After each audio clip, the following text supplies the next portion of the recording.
Good evening. It's Friday night, 7 o'clock, and we're here talking football on the Friday night football pitch with me, Cammy McDonald, and my co-hosts Dennis Newell and Bob Smith.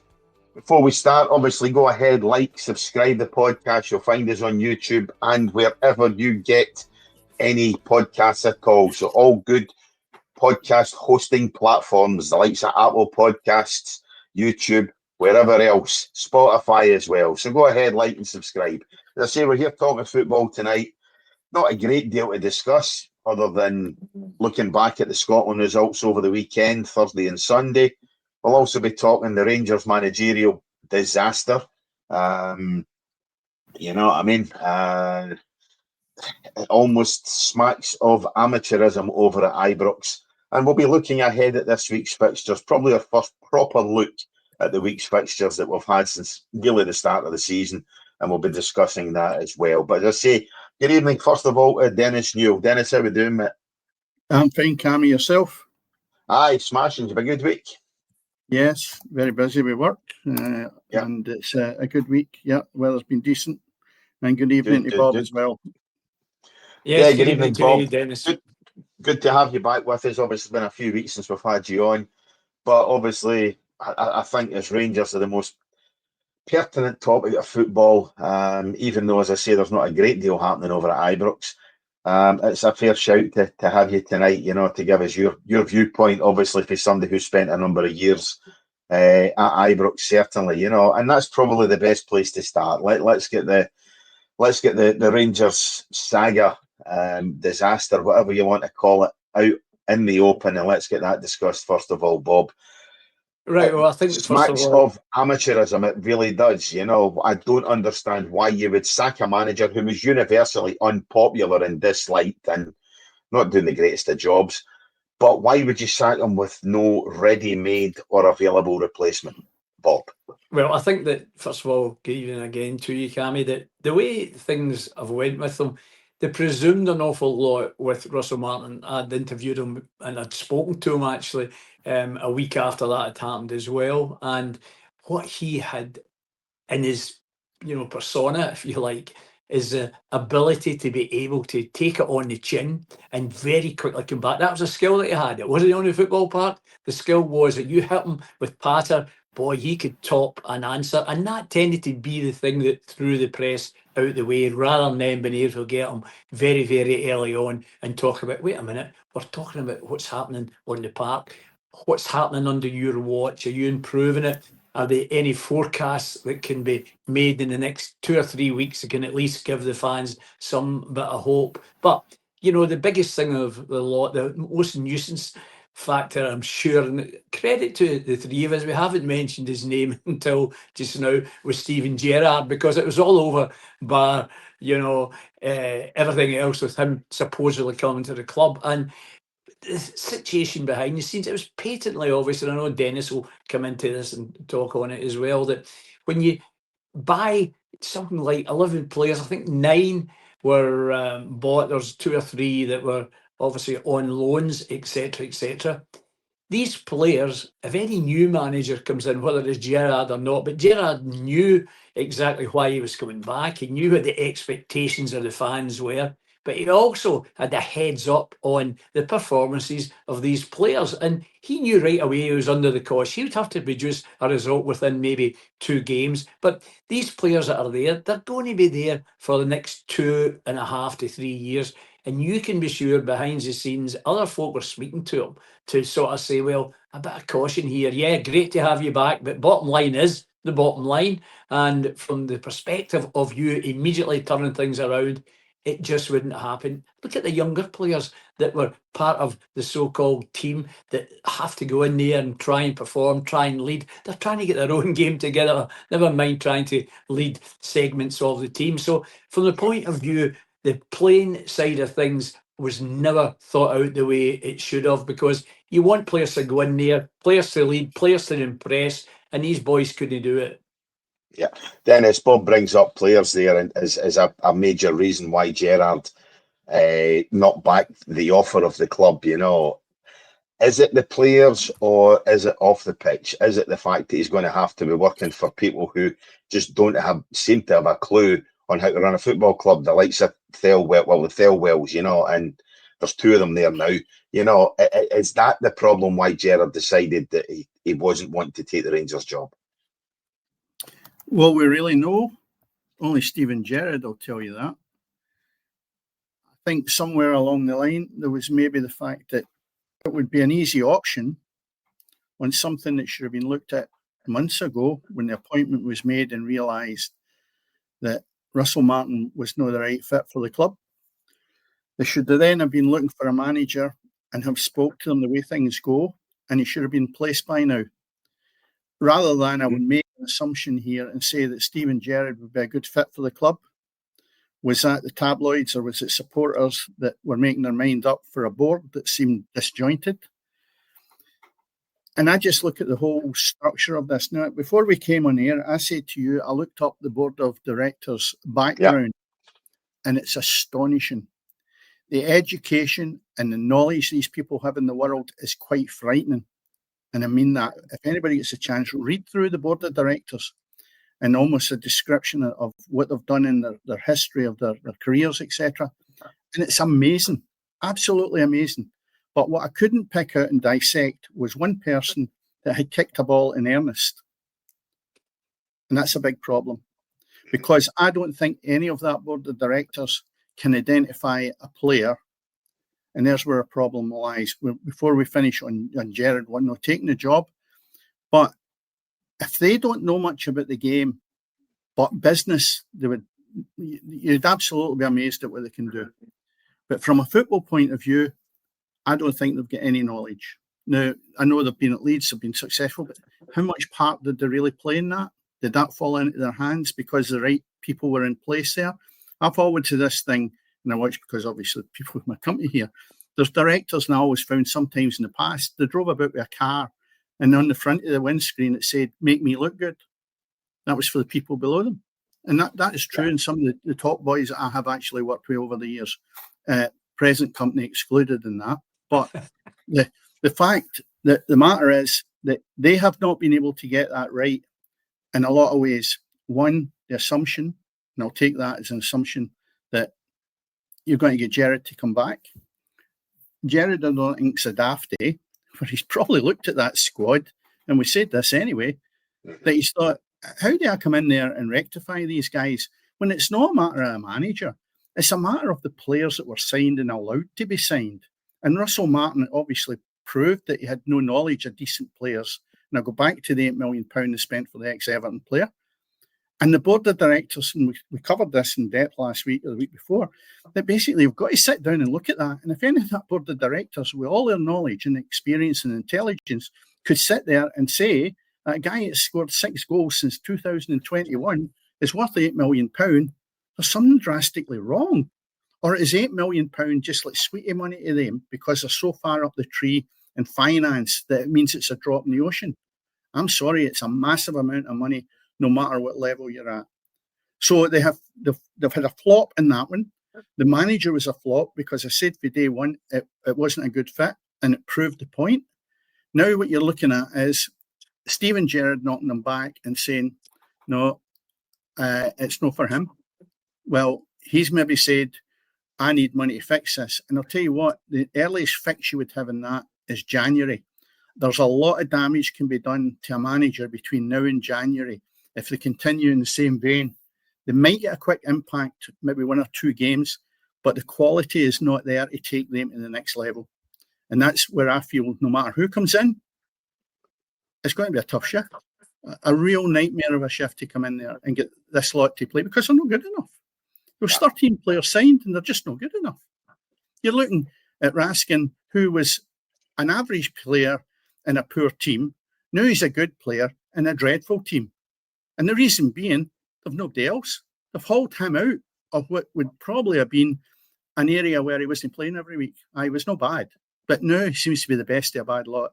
So it's a smoke screen for every corner you turn at Ibrox at this moment in time. The new manager, I would give him the benefit of the doubt. The problem I've got with that is you've got Stephen Robinson, who's only 2 or 3 miles away from Ibrox, who's more knowledge of the Scotland game, which is a key key point that Rangers supporters want is to compete against Celtic and beat them. Europe doesn't come into this at this moment in time. Now, how is Kevin Muscat, who's probably going to be in China at the end of November, end of the month anyway, or it might even be the end of November, is going to be in a position he's staying in China with his team until they see how the league goes? That's a delay, which is not acceptable. And you then say to yourself, what is he going to bring? Is it a Postecoglou where he brings over maybe a couple of Japanese boys? Are they thinking that's what this is going to do to them? In the window, they'll get maybe a couple of Australian boys, a couple of Japanese or Chinese or whatever. No, that worked for Celtic at a time. That won't happen again, I don't think. And there's the difficulty. There'll be a comparison made with what he brings to the game. And as I say, there can be a lot of damage done before he even gets here if he doesn't get here soon. And then he's really got to hit the ground running. Now, he's coming from the other side of the world. As I say, we have Stephen Robinson, who's over at St Mirren, who has brought a lot of foreign players in from different continents at really rock bottom prices, and he's made a good job of it. Why do you not give somebody like that the job, say, at the end of the season, and then start to be looking seriously at it, of who you want to bring in? At least try somebody. Yeah, but why would Robinson want to leave St Mirren, where he's pretty much adored by most of the fans? He's in a secure position to go to somewhere like Ibrox for a caretaker manager job. You know, that's the problem. I think if you're going to bring Robinson in, you're giving him a 3-year contract. Okay. You know, at the end give of the him day, a 3-year contract, but you look in your own mind and say, what's a 3-year contract in comparison with what the centre spent in a centre forward? Mm-hmm. You look at that, it's not going to cost them an absolute fortune, but it could be in a lot of people's eyes no good enough because it's no flash enough and it's not what you want. Well, I'll tell you what, I think he'd be more fit for purpose than anybody that they've done in the last few years. Clement, Beale, and obviously Martin. I think he would have done a better job in them and stabilised it and not bring in as many bad players as have been brought in. Yeah. You imagine giving the boy Robinson £8 million. Many players could he get for that will compete against the Celtic, a poor Celtic team at this moment in time? Yeah, 100%. But the problem seems to be the problem seems to be in part of Gerrard's decision, Bob, not to take the Rangers job was the fact that he wouldn't be in charge of signing players. You know, so if that's falling to either of the Thelwells to be bringing players in, it's and he looks at what he's done to a squad last season who probably looks better than what this season's squad does. You know, why would anyone want to take that job? And remember, it's results that count. So let's say he did take that job on. Within 4 games, if there's only one game, then is right in there, thrown into the muck, if you like, is just another failure. And we need to move on. We need to get rid of him. The different things that are there. But what Dennis said there, you know, and I've been right at the forefront of talking about Stevie Robertson. I'll be interviewing him tomorrow. And he's a guy who has got great character. He's a very great fitness fanatic himself. I mean, he walks the walk. He's 51 years of age. He's out there training with the players, telling them what to do, shouting at the players, but also he can be a sweet mother to them as well when it counts. And he's so popular. The way that he comes in, safeguards players that are maybe just signed or from different countries, etc., etc. And he knows exactly how to coach and how to ensure that he's got a defence that knows how to attack as well and being able to play right through the midfield or play just with one up front. So he's got all the variations there in his coaching role. But as I say, it seems it's obviously going to be too late now, but just along the road a wee bit, it's worth what Dennis says as well, that could maybe happen because they need somebody that's got the veins, the blood of Rangers, that understanding the Rangers. And as I say, I don't think you can be too far away from China, Japan, whatever it is, and expect Muscat to bring all that here to Ibrox. Albeit he was a player, we know that, but you know, that's 20 odd years ago. And from the point of view of the fans, will they warmly take to him? It's going to be so difficult. And if you think the press have been hard on Russell Martin, all the stories, all the what ifs, etc., just wait till they get themselves going on this one. They're rubbing their hands, I can assure you. Yeah, I mean, you mentioned it twice there. Sorry, on you go, Dennis. The thing is that if you say to Kevin Muscat, name one player from each Premier League club in Scotland, How do you know how they play? You've got to know the ins and outs of your That's right. opposition. He's coming over here with a clean sheet of paper. Hasn't got a Scooby about the Scottish game, other than maybe watching it occasionally. You'll see he's got enough to do with his Chinese team that you can't dissect how a Rangers team have been playing. One, how long has he been thinking about getting the job? You don't do that overnight. You've got a whole squad. You've got all the youngsters and under 19. You've got a whole outfit, a whole new organisation. That is okay for these big guys that come in through the board of directors. They can hit the ground running with all their stats, all their figures, or their understanding of business. You can't do that as a football manager if you are not in that particular zone. He's not in that zone. He's in Asia. So there's a massive hurdle he's got to climb by coming here. Now, he knows how big Rangers is. He never ever going to turn down the Rangers job, as a lot of people wouldn't, I should say, because they're massive. Rangers are massive throughout the world, right? Stephen Gerrard knows the background here. He knows what he's up against, and he's knocked it back. What does that tell you? It tells you that. Now, one of the other people that was in for it, or not, well, I don't know what the outcome was Graham Potter. They spoke to Graham Potter. So you know how many people have they spoke to at high level, and they're ending up with Kevin Muscat. Muscat was also a runner-up in relation to Clement. He was interviewed at that period, and Clement got it. So what does that also tell you about the board? They're going back to somebody that was rejected for Clement. So I think there's a lot of negatives, but I'm trying to be positive here to say, I'll tell you what, he was a hardy guy on the park. He was a half Gene too. I'm just hoping he can maybe come over here with a sort of a bit of attitude and grab a few of them by the shoulders. I'll not say throat because you can't get away with it, but grab them solidly and shake some life into them. And he might hit the ground running. I hope so. But it's not a great appointment for me. It really is no setting me on fire. Let me tell you this then. Also, you know that it's Stephen Smith that's in charge of the team. Yes. Now, we talked obviously about Barry Ferguson, and his reason apparently is that he said that he's never going to be an interim stand-in, but you get Neil McCann. But the big thing is that during the week when Rangers play their European game, Smith has to stand to the side. Who comes in then is Neil McCann. Why is that? Simply because Smith has not got his UEFA coaching badge. So throw that into the equation, and it's like a teacher teaching the kids, but I can't teach you arithmetic, but I passed an English exam. Do you know what I mean? So what I'm saying is, could you write that story where you think we're used to professionalism and governmentship, all these kind of things, and all the cautiousness they try to bring in, and there is some right on the face, and a guy that's never done it before. I saw him on TV tonight, and your auntie wouldn't be too scared talking to him, I'll tell you that. Well, I mean, and when you look at that as well, when you look at that, what has the board of directors done to address any of this? How far deep into the points you've just mentioned there, Bob, about the hurdle that will be created by making sure you've got somebody in the dugout that's got the qualification? Now, Neil McCann is not up to that job in my eyes. It's a European game. It's just a joke.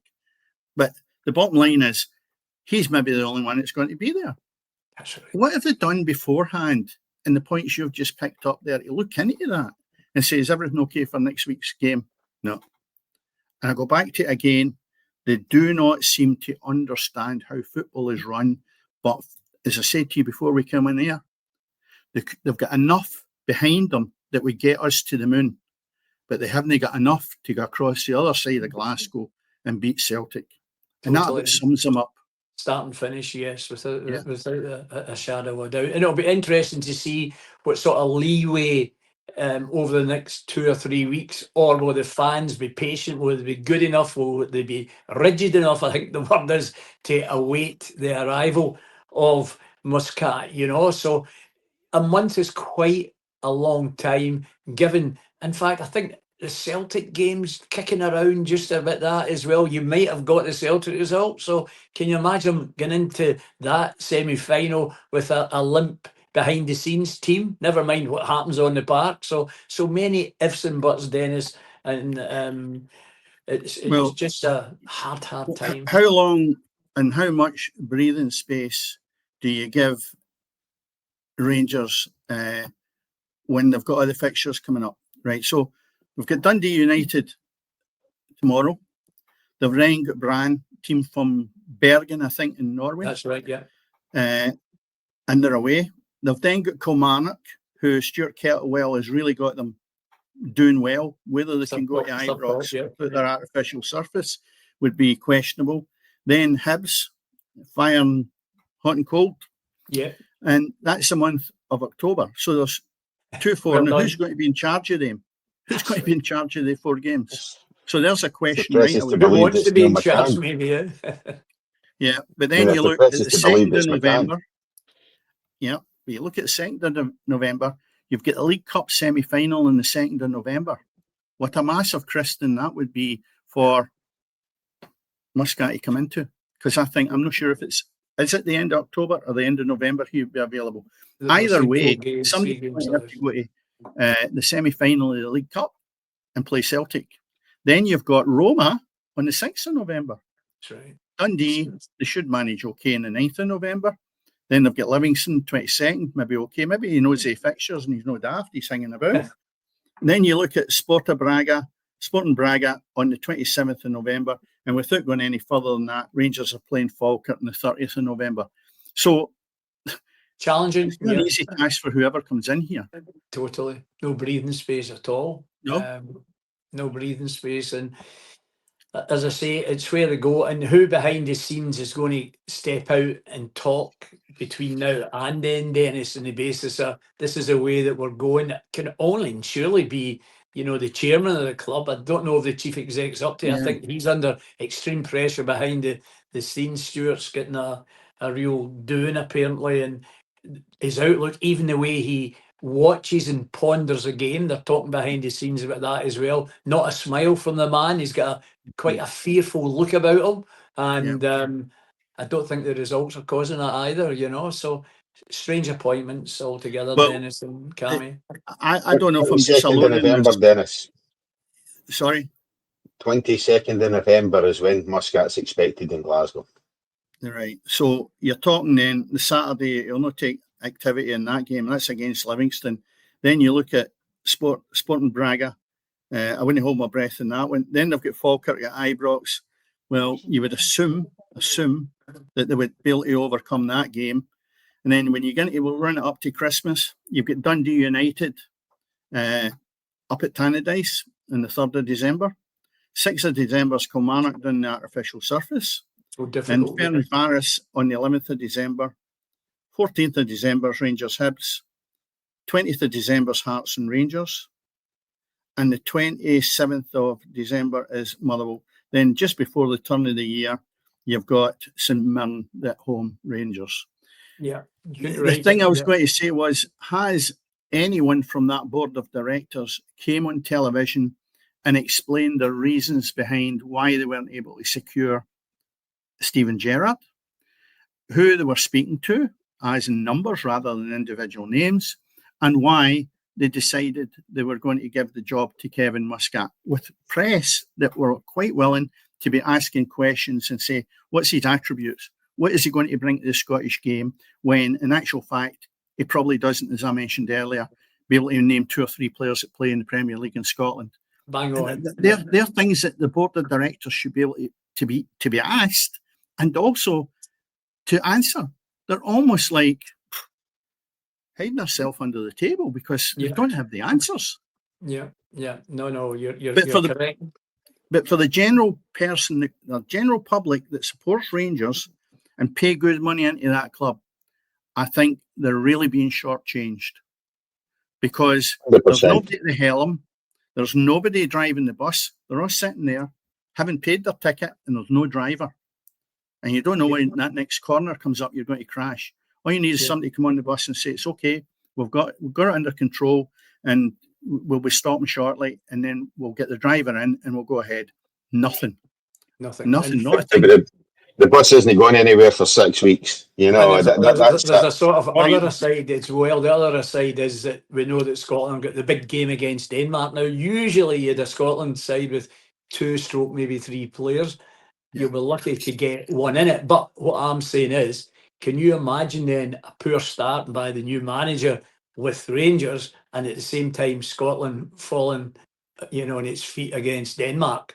And what a start that the fans and he is going to be getting. So it can be a bleak November after defeat against Celtic as well, I should say, of the Rangers supporters. And there needs to be somebody, a front runner, just as you were saying, Dennis, that's going to be big and brave and honest enough to say, you're correct, but this is what we're going to do. I think they need to have somebody that can come in and pave the way, give them something that they can at least, look at and compare and say, have we achieved it? Have we not? And why not? They keep regularly having these every 5 months or so on for tours. Directors or chairman coming into the Rangers Museum, and they're in there on the stage, and they're there to answer questions from the fans that are sitting down, but they're also told before it starts, this is the areas you cannot talk about. And that'll please you to hear that, Dennis. In other words, they're getting manipulated. We'll tell you only what we want to tell you, but don't ask us anything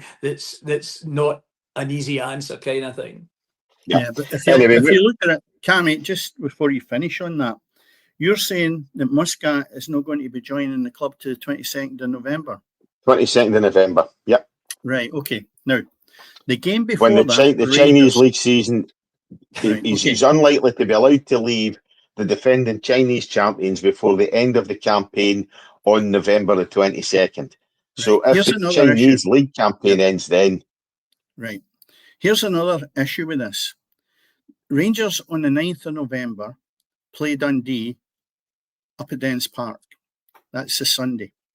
There is then the break until the 22nd of November because we have Scotland playing against Greece on the 15th and we have Scotland playing against Denmark on the 18th of November. Now, the window that you would want your manager in would be as soon after Sunday the 9th, so he's got from the 9th to the 22nd. What's going to happen with the players between the 9th and the 22nd when it's a perfect time to roll out your manager if he's delayed in any way, which he is, for him to try and get some formulas, some training tactics and working on their fitness between the 9th and the 22nd. A perfect opportunity to do that with the window being there, right? And it will give him a real idea of what's to be done before they come up against Livingston on the 22nd of November. Instead of that, he's coming in then.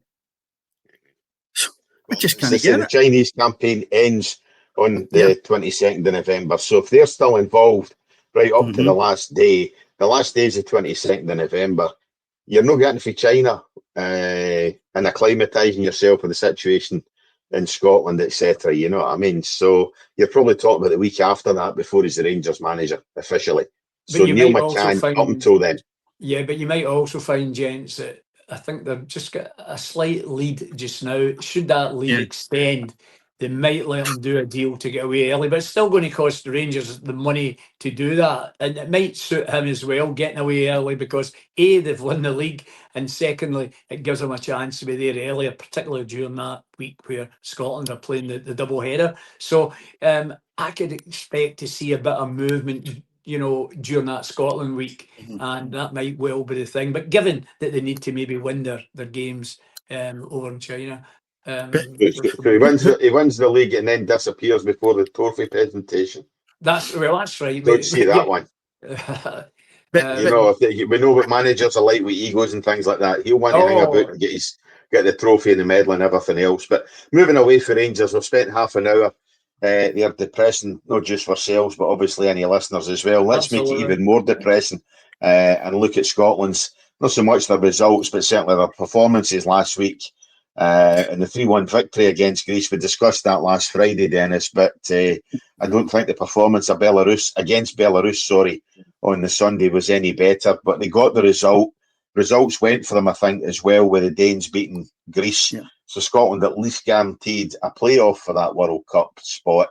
And as Bob, as you've mentioned already, or as Bob has mentioned already, Dennis, there, Scotland in with a chance with games against Denmark and Greece to come of actually topping the table, depending on how results go, you know. So not the greatest performance, but listen, at this stage, if it's talking about qualifying for a World Cup, you're only looking at results.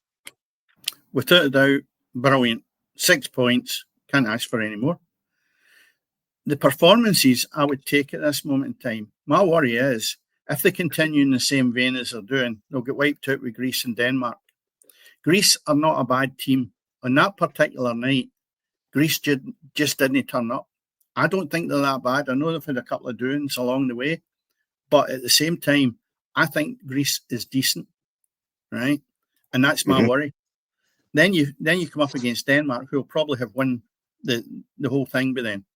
And I say, well, that could be 2 banana skins, unless we start to get it right. And I put it down to the manager in a lot of ways. And I keep saying to myself, I know Adam scored a goal, but he's up against guys that are amateur in Belarus almost. They're no decent. I mean, when he scored the goal, he turned the guy as if he wasn't there. I mean, that decent centre half is taking that as soon as he gets his first touch in. And he does slot it away, but let's not kid ourselves. He's meant to be at the top flight. And I keep thinking, if you keep putting Adams in there as a starter, we ain't going to be making much progress. And I know he took Hanley out, but it was only probably a game of rest. He still thinks that the sun shines out of whatever you would think it is. I just got a problem with that. McKenna is no much better, but they actually presented us with nothing, yet they had opportunities to score. And that's the worrying part about it. Henry, the jury's still out with me of him and whether he is a Scottish international quality or not, because I've not seen enough of the boy. But I would like to have seen Suter in with Henry just to see what the mix would have been. Instead of that, he fires in the one that's almost a clone of Henry McKenna. And I think, no. So other areas, I thought Robertson in the 2 games is the worst I have seen him in a Scotland jersey. The worst. For fitness. I just don't know what's wrong with the guy. His Liverpool career seems to be in tatters now. And I'll tell you what, magnificent. The other one as well is Tierney. Since he's come back to Celtic, is a shadow of the player that he was. And I just think we had 2 magnificent fullbacks, or even one of them playing in, or the other side even, just a shadow of it. Then I look further along the line and I go, Ralston, honest, wholehearted guy. But he's not at that level. He's not at Celtic level either. And it's a shame because people that are honest and hard-working like him do deserve to get a bit more out of the game. And I just don't like when I see him on the ball. It doesn't work out well for me. McLean, another one, not at that level. Gilmer, the boy Gannon Doak is magnificent. And he came on after the game and he was asked the question, what do you think's wrong? Well, I don't know. If I'd been there, I'd have said, I'll tell you what's wrong. You can't get a finished pass into the box after beating 4 people. His skills are absolutely magnificent, but his final pass and delivery is the difference between Scotland being really successful and being ordinary, as we were in both of these games. But the boy Doak, what a talent he is. Absolutely magnificent. McTominay was quite quiet. McGinn, so-so. And as I say, Adam up front. But listen, we've got 6 points. You could grunt all day about it. All that matters. You really could. It's all that matters. Correct. Nobody's going to turn around and say, well, there's not going to be an asterisk if Scotland qualified for the World Cup. There ain't going to be an asterisk over these results.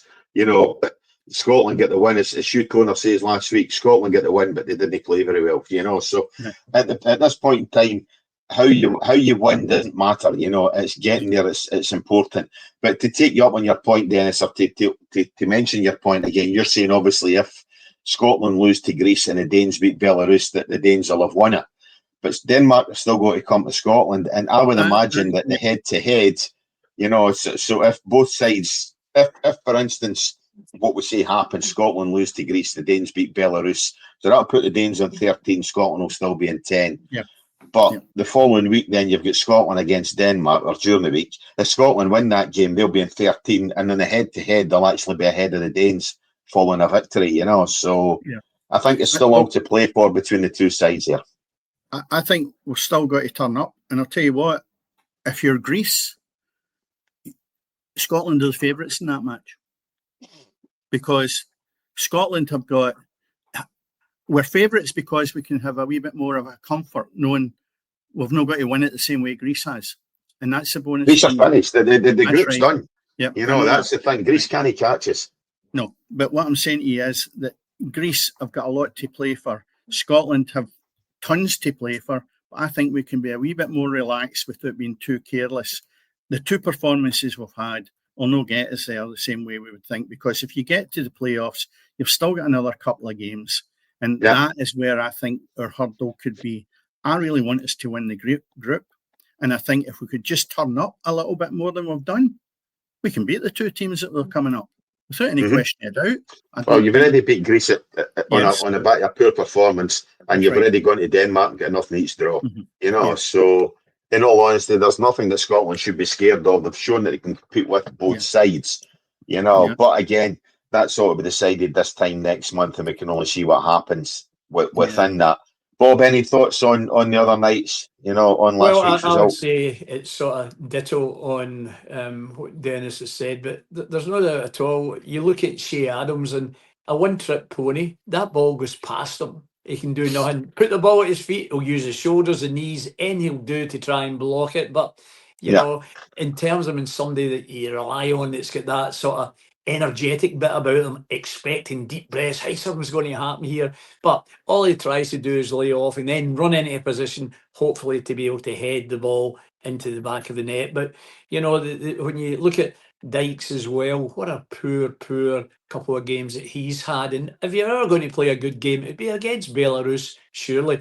Bang on again, Dennis. I would concur with what you said there about Dokes. His final ball is very poor indeed. But, his run-ups to that can all be improved as well. At least he's shown it. My biggest disappointment, I would say, is Andy Robertson at fullback, captain of the team, in line to get maybe 100 caps. Like McGinn, they're only about 10 games away. And you wonder, has that got anything to do with it? Have they got to, say, 92 in the World Cup's coming up? Would he, have the hardness in him? Would Stevie Clark not play the players because we could be taking away 8 games, it gets him 100? All that kind of thing comes into play. Your goalkeeper, to be fair, he done pretty well in everything that was expected to do and gave you extras. But again, going right through the team, very, very disappointing. You'd no cohesion at all. You'd no danger. The pace. You never had players going up in twosomes or even threesomes and thinking layoffs, this is going to be great. Players were stranded. They're out there and they're open, having to try and take a player on. And how did you weigh it all up? Well, you looked how well at different times Belarus played, and obviously the way Greece played, the way they played in that first 50 minutes. At Hampden, it was excellent. Their finishing was poor. If they had got a goal or two, then Scotland were maybe going to be hit with 4 goals. But how Scotland get back into that, anybody's business, you just don't know. But certainly against Belarus, to be outplayed with a team, and this is a bit that happened as well, maybe you didn't know, that at the last minute against Belarus, we're talking, say, 2 days before it, the team, the players, their passports were checked, and the team that they wanted to play, 3/4 players were left behind that were starting the game, and they started the game with younger players because they couldn't take their guys that have been allies, if you like, all the way around. So what a kick in the teeth that was. And yet look how they played, and look at the friendliness they had for one another as well. Scotland players, they were rigid. When they get equalisers or scored a goal, you saw them going up and cuddling one another. But apart from that, there was no smiles. There was no trying to help one another out. It was all one manship kind of thing. And I'll do what I've got to do. And just so disappointing. And I must say that my feelings and my hopes for the next couple of games are not good at all. And I think the biggest misnomer, if you like, when you heard Stevie Clark coming away and saying, "And all my time as a Scotland manager, that's over all these years, this has been the worst team that I've seen." Yeah? When you look at some of the games earlier, what was it, 5 odds against Germany, or was it Holland, or who was it beat them? Was it Poland, or whatever it was? These games, and they were saying, at least they showed a bit of cohesion in these games, the last 2, but certainly they were left stranded in these previous ones, and to come away and use that as that's my giveaway, and the press ran with it, and that was it. You maybe read it, I'm sure. Yeah. Anyway, moving away from Scotland, and as I say, I think we can start looking ahead to this weekend's fixtures. It's always good to get some club football back. Sure. Tonight we've got up at East End Park, kicking off in 2 or 3 minutes. Got the Fife Derby on a Friday night. They're filming against Raith Rovers, Dennis. and down south Middlesbrough, Ben Doak's former team, up against Ipswich Town. Now, Kieran McKenna would have been an interesting name to fling into the hat for the Rangers job, the guy at Ipswich, but would that again been another Russell Martin situation, but that's the two games it's on just now, or that kick off tonight, Dennis. We move into tomorrow. I'm not sure if you want to run through them, but let's take a look at the English Premier League. Nottingham Forest under Ange Postecoglou, or Ange can he buy a result? Nottingham Forest take on Chelsea tomorrow, and then the 3 o'clock kickoffs tomorrow. We'll get Brighton and Hove Albion against Newcastle, Burnley against Leeds, battle of the 2 promoted sides. That should be a good one. Crystal Palace against Bournemouth, Manchester City against Everton, who I would imagine Everton will be without Jack Grealish, as he's on loan from Man City, and Sunderland against Wolves. And the 5:30 game tomorrow night, Dennis and Bob, is Fulham against Arsenal. So some really good games there. But let's start at the City ground, where it's Nottingham Forest against Chelsea.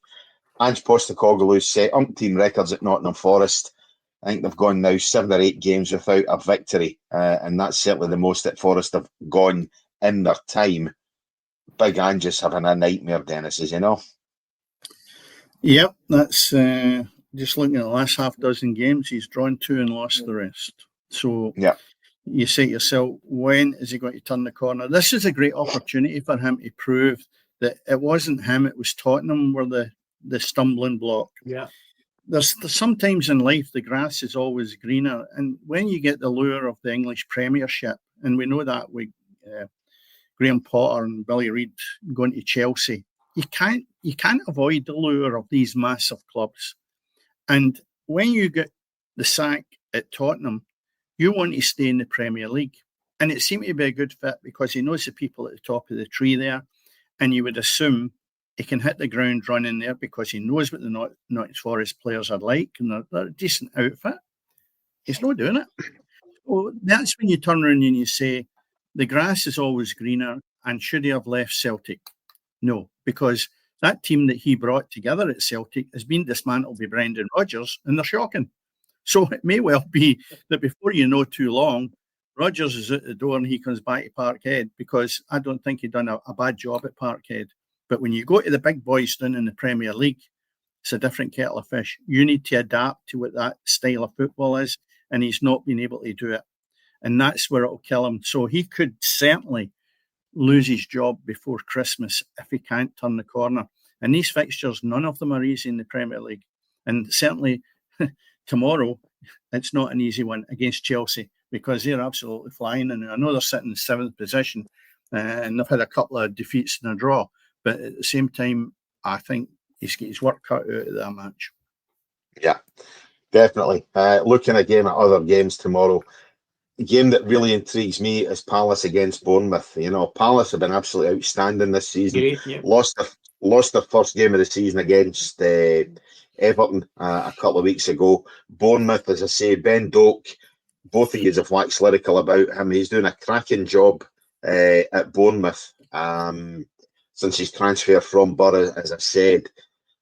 That should be a smashing game tomorrow. That, to me, believe it or not, I think is match of the day in the Premier League. I think that's got the possibility of finishing 3-3, 4-4. It could be one of these games between these two. And it's the way you're bang on there, Cammy, in the way that they play, because they use every player. They've got a rhythm. They play from the back, the old-fashioned way sometimes. They've got variables, which is really good. If they want to play with one man up front, they'll do it, hit the long ball, or they'll charge down as a team, as a unit. And the way that both sides play, and given, obviously, if anybody had said 5 years ago, these two sides are going to meet one another in the English Premiership, and I'll tell you what, they're going to impress everyone. Aye, very good. But, they're very comfortable, and it's great to see the fans coming along with their expectations being high. And credit to both sets of managers, because coming across from the continent where they've been and trying to put a team together, etc., ain't the easiest thing. Plus, not just that, the competition that they know that's there, boy, they've went in head to head and been able to take them on, all comers kind of thing. Yeah. Dennis, you talk about things that... Yeah. Sorry, things about Rangers, in the League of Nations at Rangers. You only need to look at likes of Bournemouth's forward line. You've got Antoine Semenyo, outstanding player. Yeah. Hits the net every week. Evan Nielsen, Brazilian forward there, and obviously Justin Kluivert, so they've got some smashing players at Bournemouth. Augment that with what you've got at Palace, with like some Mateta up front, and as I say, that could be a smashing game tomorrow. Yeah, there's very little between the two teams. If you look at it, who would have thought, even at this early stage after 7 games, Bournemouth would be sitting in with fourth place. We having won 4, drawn 2, and only lost 1 out of 7 games in the Premier League. And then Crystal Palace, they've won 3, drawn 3, and only lost 1. And you say to yourself, wow, you never dream of that. And then you look at some of the big boys. Some of the big boys that have spent a massive amount of money are nowhere near them. No, that's a great tie. But the one below it, Cammy, I would say will be interesting as well. Man City and Everton. Yesterday, actually, I drove past with one of my work colleagues the new Everton Stadium. We slowed down and had a look at it. He's an Everton supporter. And the stadium looks magnificent down there. It really does. Really, really outstanding. And it's maybe a trip we'll have in the near future to go and watch Everton in it. But I was going to say, that's a shout. We need to go to Everton for a game. Yes. We'll go definitely. That's a cracking idea. So moving away from the English Premier League and into the Scottish fixtures, we'll look at the games tomorrow in the Scottish Premier League. All 3 o'clock the first 4 3 o'clock kickoffs. We'll get Hibs against Livingston, Motherwell against Falkirk, Rangers against Dundee United, St Mirren taking on a resurgent Aberdeen, and Kilmarnock taking on Hearts in the 5:45 kickoff. So Hearts could extend their lead at the top of the table over Celtic to 5 points with a victory tomorrow if they can get that. You look at the other side, I mean, Kilmarnock 7 points back of Celtic already, Rangers 9 points behind Celtic and 11 behind Hearts. They've certainly got their work cut out, but nothing there that really fills you with the intrigue at any of the games in the Premier League, other than maybe the Kilmarnock Hearts result. But that's basically for Hearts, really, if they can get 3 points down at Rugby Park. Well, I'm actually Derek McInnes. I'm going to say to you now that I think Kilmarnock will get something out of this game, if not beat Hearts, because it's the artificial surface again. Hearts will find it very difficult, I think, to maintain the level of commitment to being top of the league. It's a very hard place to be, right? And there's more pressure on you there than it is sitting mid-table. So Kilmarnock will have a lot to prove as well. And when you look at it, they're sitting third, Kilmarnock with Stuart Kettlewell. And you've got the artificial surface. So I'm actually going to think that Kilmarnock will beat Hearts at 5:45 kickoff. I really do. Probably as usual, I'll be a mile out, but it's only my thoughts, Yeah. And if I'm wrong, I can get a seat in the board of directors at Rangers. At Rangers, that's it, exactly. Bob, St Mirren at home to Aberdeen tomorrow, a game I'd imagine you'll be at tomorrow. I'm Aberdeen, as I say, they got a victory last time out, Aberdeen, albeit against Dundee, who Celtic play on Sunday, I would imagine. But St Mirren, they're kind of, we've talked earlier on about the job Stephen Robertson is doing there, but they've been a bit topsy-turvy so far this season, still sitting in the top 6. But I think that's virtually by credit of the fact that the top 6 is all over the place just now. Games played, in Scotland, But that's a game, again, that could go either way. Well, the thing as well, that St Mirren's last game out, it was against Kilmarnock, and it was 2-0 for Killie. Stephen Robertson came out and he acknowledged what everyone has said, that his side were poor, but that break that they've had, and I know that they have been training very, very intensely this week, and he knows what he has to try and do. He reckoned that he didn't get enough from his midfield the last time, meaning it was the back 4, it was really just lobbing the ball up to the front 2 and nothing happening in the middle. So they've been focusing hard and making sure that they're getting these kind of, dare I say it, essential parts of play sorted out. And you look at Aberdeen, they beat Dundee. I think it was the last game to get that victory for them. It was the last kick of the ball, just about. But there's no doubt at all that is under the cosh up there. I can tell you. Been up in Aberdeen, I was speaking to someone, and it's hard for Jimmy Fellaini because he's a good guy to talk to, good to interview. But even after a defeat, you just watch his face. It's not changed if it was a 3-0 victory. The players now know that they have to come in and play a bit different than they thought that they could play. They're having now to use Aberdeen of old, fight for every ball, dive in at tackles, and make sure they're brave up front, go for every corner coming in with a head, etc., etc. So, I'm expecting them to improve tomorrow, but St Mirren have got the big ones coming up as well. Obviously, they've got a couple of weeks after that, Motherwell in the semis of the League Cup. And, when you think about it, it could be a cup final. Think about it more, gents, against Rangers. No, I'm only saying that. But you just never know. They're only that away, a couple of weeks away from playing in the semis of the Cup. So there's no doubt at all that he feels that he's got a side. And, he said, I can never guess the way my players play on the day, but what I'm assured of is the commitment that they give, even if they're playing poorly, they'll throw themselves into tackles. And that's why, Stevie Roberts get that respect, that his players respect him. Yeah. Moving into the Championship. Sorry, on you go, Dennis. I think I'm hoping that Aberdeen turn the corner, because it's good to have somebody of Jimmy Tilleen's character, right? And I've said before, I'm thinking, could it be too nice? Because Scandinavians have this wee thing about them. They're very, very pleasant and all the rest of it. And I'm thinking some of them need to be really ruthless. And my only fear is that I think he had the opportunity to be seriously considered or even offered the Swedish national job. And I would hate for 1 minute, with the guy being a nice bloke, that he goes and loses the next 2 or 3 games and he gets bumped, and you find that Graham Potter's got the Swedish job. Yeah. And there's every chance that could happen.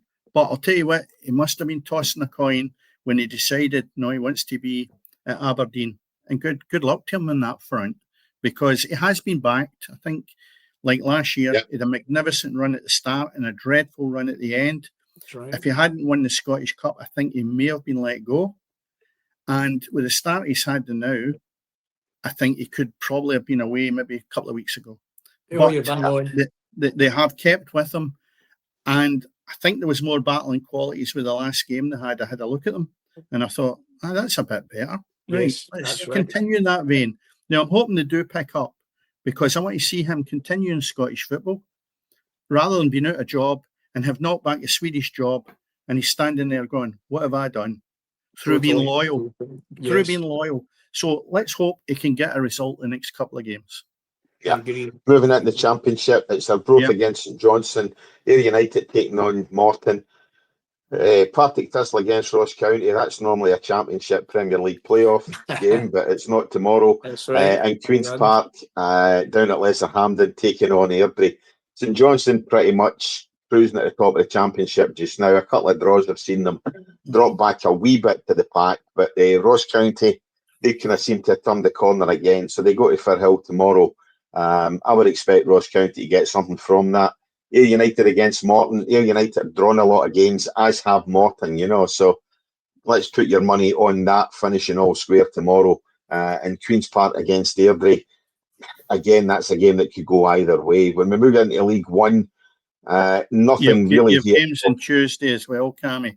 Games on Tuesday night, on you go. Yeah, Airdrie and Dunfermline and Partick Thistle are playing Ayr United again. And my tip, which was a bit of a wild card in your eyes, was Partick Thistle to win the league. Now, they've got the game tomorrow against Ross County, and they've got Ayr United on the 21st. If they could get 6 points out of that, it would certainly shorten the gap where St Johnstone are only got 1 game in that zone, because they're a game short. And as it stacks up now, St Johnstone will get 24 points, Partick Thistle have 18 with a game in hand. So it could be really tight then if St Johnstone were to go down to Arbroath tomorrow. Partick Thistle could end up level in points come Tuesday night if they can win their 2 games. So it's very tight at the top of that league. Yeah, my tip is actually in a tight bit at the bottom of the league as well. You know what I mean? I tip Ross County, so I'm getting up the tipping, that's for sure. Moving into League One, you've got Alloa against East Fife. Cove Rangers against Steny. Cove Rangers isolated at the foot of the table. Yeah. Cali Thistle against Kelty Hearts. Montrose against Hamilton. And Peterhead against Coon of the South at 5:30 tomorrow. So Coon of the South are going up to Peterhead tomorrow for a 5:30 at night kickoff. I don't know if you picked up Let's get back for that one. I don't know if you picked up there, Cammy, about, gents, that Hamilton are really in a terrible situation. We're talking finance. It came out today that behind the scenes, they've not fulfilled what they promised that they would do in terms of payments. And over the next few days, starting say Monday, you're going to be seeing something about the club. They were fined money, they've not paid it back, and apparently they're coming in very, very heavily behind the scenes. The SFL are really coming hard to them, and my understanding is in taking no prisoners. So watch this space, gentlemen, and it's bad news because obviously they've been a great side for all these years, but they seem not to be able to get away from the problems that are hitting them month by month and reputation wise as well. You know what I'm talking about. Yeah, indeed. So definitely not good, particularly when they're sitting top of the table. John Rankin doing a decent job there. Decent job. Off the park, you know what I mean? Yeah. So, definitely not great. And finishing off our look at the fixtures tomorrow, Annan Athletic taking on Stirling Albion in League 2, Dumbarton against Spartans. Dennis, your tip for the title, East Kilbride against Elgin City. We'll get Edinburgh City against Stranraer, who Edinburgh City pretty much overcoming that points deduction they had at the season for their their troubles.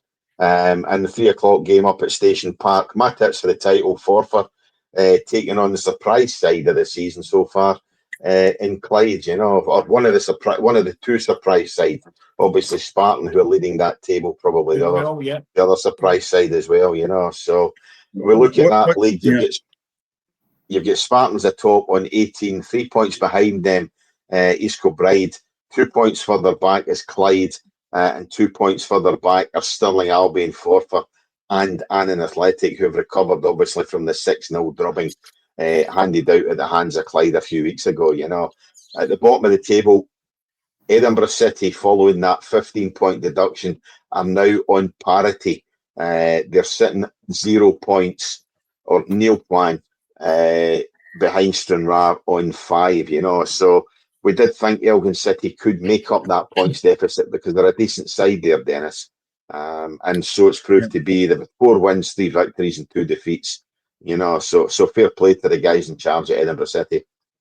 Yeah, I think though that when you look at Clyde, because at the start of the season it was really quite doom and gloom, Cammy. But you look at the last half dozen games: 3 victories, 3 draws. That was never. And that's only league games, Dennis. Yeah, you're not taking in the fact that they've won 3 cup games as well within that period of time. So there's a big change there. And I know you're a Clyde supporter, and you sort of gave up a little bit on them, but it surely must whet your appetite to start dipping your toe in the water and going back to see them, Cammy, because there've been good performances that Clyde have had.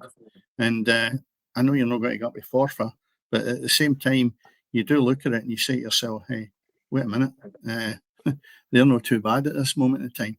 I did debate actually going up to Forfar tomorrow, believe it or not, because I seem to be persona non grata at Hamilton these days. I don't know what I've done to upset the club there, but pretty much my name's muck by the looks of things. Is that right? At Clyde. I don't know why, Bob. If you ask Ian Preston about that, you know what I mean? But as I say, pretty much my name seems to be certainly not getting anything at all from the football club, So well, that's it, But as I say, fair play. My boys are going up for that game tomorrow, and I did debate going up with them.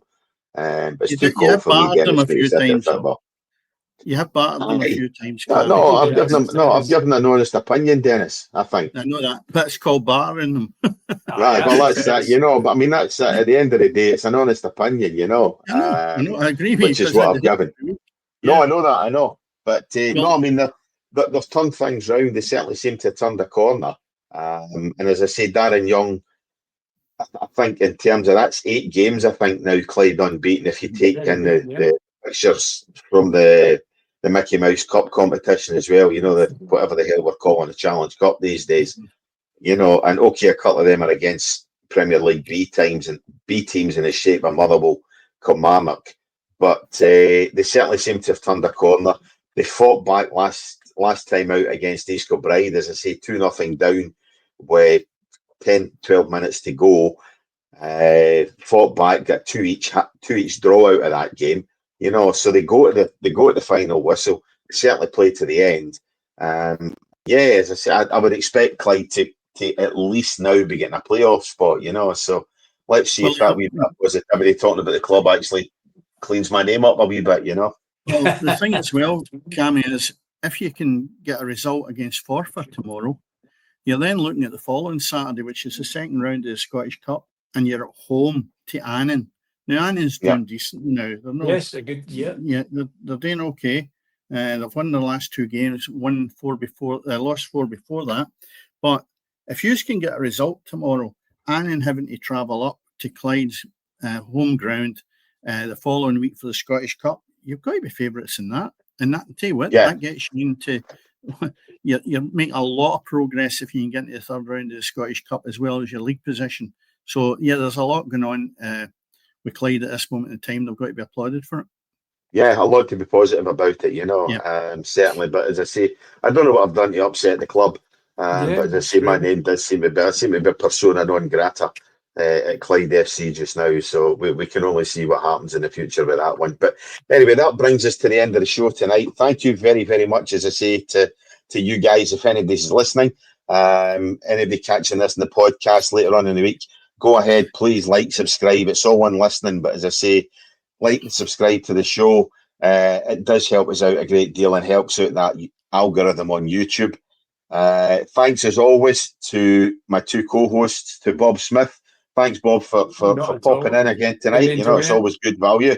And Dennis, as always, thanks very much for popping in, mate, and we shall catch up with you next week. Yes. Good night to everybody. Good night, Bob. Good night, and Tammy. good night to you, Dennis, and everyone as well. Yep. Good night. Thanks very much.